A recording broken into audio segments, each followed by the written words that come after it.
doing that again. So in the series of comparisons no one asked for, simply because I've decided to do a quick, don't know how long this is going to take actually, but decided to do a comparison between the Viltrox 85mm, which is the Mark 1 of this lens.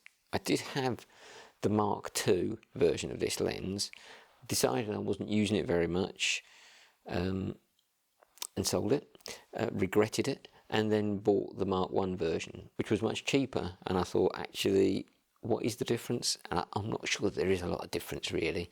There's a different lens hood, and this is not the original lens hood. This is just a screw-on one, a cheap lens hood. But I think the Mark 2 is a bit lighter. This is quite a heavy lens.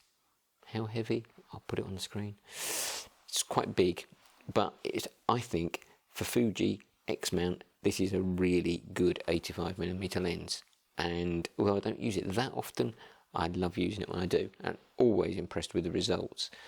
And what I'm going to do is, just because I've got two 85mm lenses at the moment, is I'm going to compare it to this relatively tiny Pentax M mount 85mm lens. I've actually got the proper Pentax hood for it as well, which is, you know, it's quite a nice little thing really.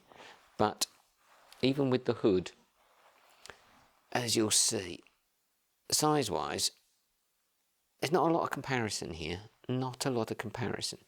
And yet, you know, this is the Viltrox is an f1.8 and the Pentax M is an f2 lens. So because I've got myself a relatively cheap little Pentax to Fuji adapter, I'm going to try them both out, and we'll see, you know, just how much difference there is really. See what the results are like. This thing is focusing, isn't it? I think it is. Okay, yeah. So we'll see. We'll just see what the difference is. Because I think that'll be quite interesting, because obviously there's a world of difference in the construction of these things, and obviously the Viltrox lens is autofocus, and I guess what I didn't do there was add in the size of the adapter, which does make the Pentax lens, you know, it's a bit bigger, a bit longer. But we'll see how much that one weighs as well, with and without the adapter. So yeah, I'm going to try this out on the Fuji X-T2, because I think that'll be a good test of these lenses. Obviously it's got the 24 megapixel sensor. It's easy to manual focus, relatively speaking, and yeah, I think it might be interesting. So we'll see how we get on. Take it away test.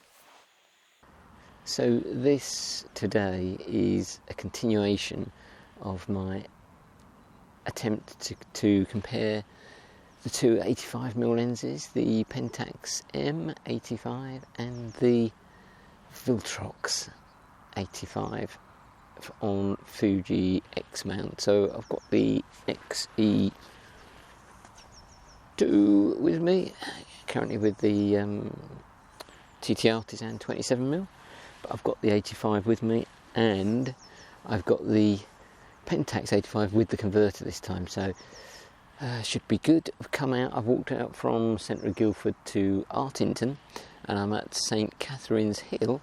If I just swing this around, yep, St Catherine's Chapel, which this looks like a good location to test an 85mm. There's quite, it's quite some decent views in the distance and the like.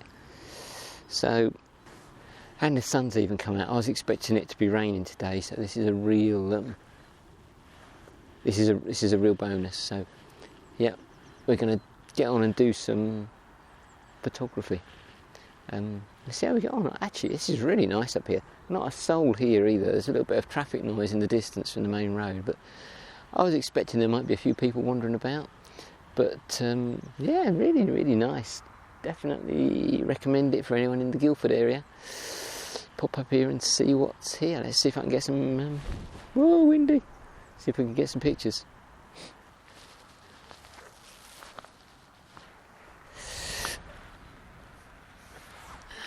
Okay, last couple of shots before moving on. Actually, perhaps a fraction close here than I'd like, but yeah, let's go for it. f5.6, and then we'll try to change lenses as quickly as possible, since we've got a similar sort of lighting. 5.6, on with the relatively tiny Pentax lens. Get that focused in, that's good, and we're done. I think might take a couple of pictures of the general kind of long distance view, and then we'll make a break back to the town centre.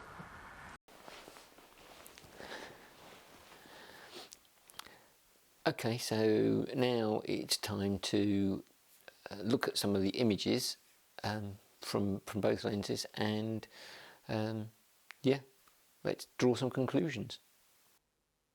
So let's start with taking a look at the Pentax at f2 wide open, and I think from this shot you can see there's a very small amount of chromatic aberration around the pentaprism, the edges of the pentaprism where the highlights are around the F, and also around the silver ring on the lens just in front of the, well, I guess it actually is the grip of the aperture ring, it may be. Yeah, there's some chromatic aberration there.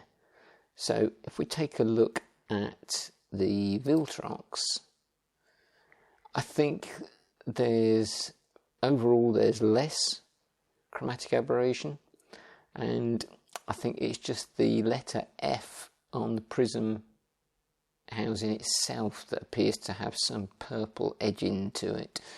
Either way, both shots they're pretty comparable, not bad at all. I think a good showing by both. So let's move on to f5.6. Again, looking at the Pentax first, the chromatic aberration has now gone completely. It's a nice sharp image. Background's well out of focus still, even at 5.6. And we move on to the Viltrox. And you can see there's a slight difference in the field of view, and we'll come on to that again later. But again, it's a nice clean image. This is straight from the camera, so I think it's slightly warmer, the Viltrox image. If we look at side by side, I think you can see that the colours are a little bit richer, just slightly less cool in the Viltrox, which is on the right hand side. But really there's nothing in it, I would say. Virtually nothing in it. Very, very comparable. This is the f5.6 shot, or an f5.6 shot at 100% magnification. This is the Pentax. Yeah, very clean. Nothing to complain about there. Is contrast okay? I think it probably is. And the Viltrox, looks this, you know, it looks almost identical. There's virtually no difference whatsoever, I think, at 100% magnification. Both lenses are very sharp, and at f5.6 the chromatic aberration is very well controlled. Looking now at f2, this is the Pentax, and you can see how shallow the depth of field is. It really is only the numbers, the aperture numbers, at f5.6 right in the centre there, that's clearly in focus. Everything else is diminishing in focus, and I think you can see a little bit of green. I can see a little bit of, there's a little bit of purple fringing and a little bit of green fringing on some of the highlights. Viltrox also has a little bit of green fringing, I think, and again the plane of focus is really, really narrow. Yeah, I can see some green fringing up there on towards the left hand side where the rewind lever is on the Nikon. You can certainly see some green fringing on the highlights there. And again, yeah, very, very sharp, but in a very, very narrow field. Looking at these two side by side, considering the camera was on a tripod, which didn't move, obviously, it's quite clear that there's a little bit of a difference there in the field of view. It looks as if either the Pentax is really an f90 or the Viltrox is really an f80, not sure which, maybe a little bit of both, but there's a slight difference in the field of view. On the whole though, there's really not a lot to choose between these lenses. So on the face of it, although you might think it doesn't look like a very fair kind of competition, it's actually been a lot closer than I expected, and the Pentax has been a little bit of a revelation, really. I mean, there is some chromatic aberration. I was expecting it to be a lot worse, to be honest. It's not bad at all. It's pretty manageable, and if you stop the lens down a bit, goes away completely. I think the Viltrox, the images from the Viltrox, this thing, I mean, it may be, you know, a bit of a tank in terms of its size and weight in comparison to the Pentax, but you know, what can you say? For the price, and second hand, I think they're about £180 at the moment, something like that, second hand. And you know, it's got fast, accurate autofocus. It produces beautiful images straight out of camera. You don't really need to do anything with them. They're warm, they're vibrant, the colours are vibrant, they're accurate. It's just a really nice lens to use.